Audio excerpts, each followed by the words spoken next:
ویسے کرتا مرد نقوی صاحب معزز خواتین و حضرات السلام علیکم. اب اتفاق ہوا کہ رات کو نقوی صاحب کے ساتھ میری ملاقات ہوئی.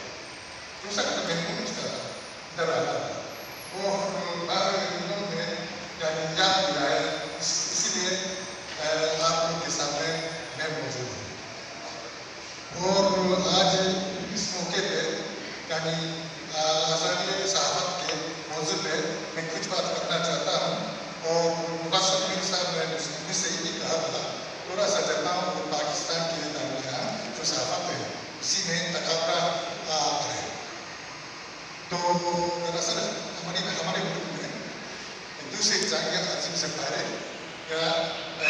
یعنی صحافت کے اوپر بہت پابندیاں تھیں، سینسر بھی تھا. اور دوران جنگ میں اسی میں تو کوئی آزادی ہی نہیں. جنگ کے بعد وقت گزرتے آہستہ یعنی صحافت میں آزادی آتی ہے.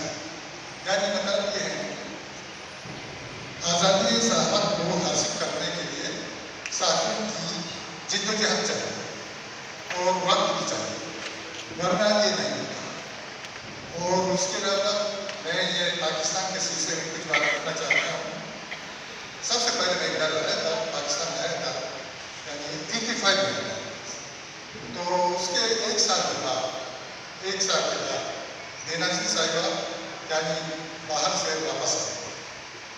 اس وقت میں لاہور میں تھا اور بینظیر صاحبہ بھی انہوں نے لاہور کا دورہ کیا تھا. صبح وہ لاہور یا تو پہنچی. میں سوچ رہا تھا میں یہ اپنی آنکھوں سے انہیں دیکھوں.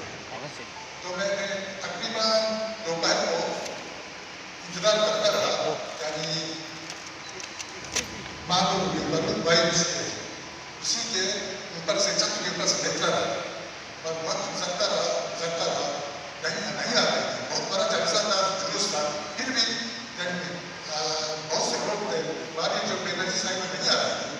تو میں نے سوچا یہ تو واپس آئے گا.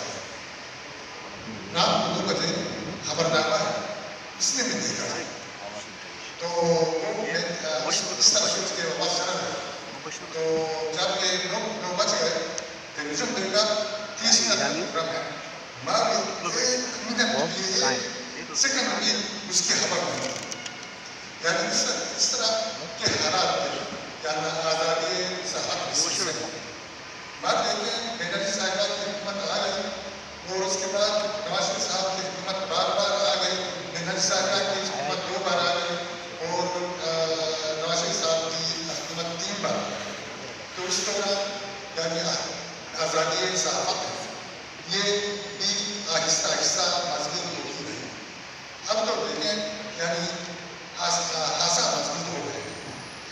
اور دیکھیں یہ آزادی صحافت ہے یہ جمہوریت کے ساتھ صحافت کو یعنی آزادی نہ ملتی تو جمہوریت کو روک نہ ملتی. یہ بات ہے.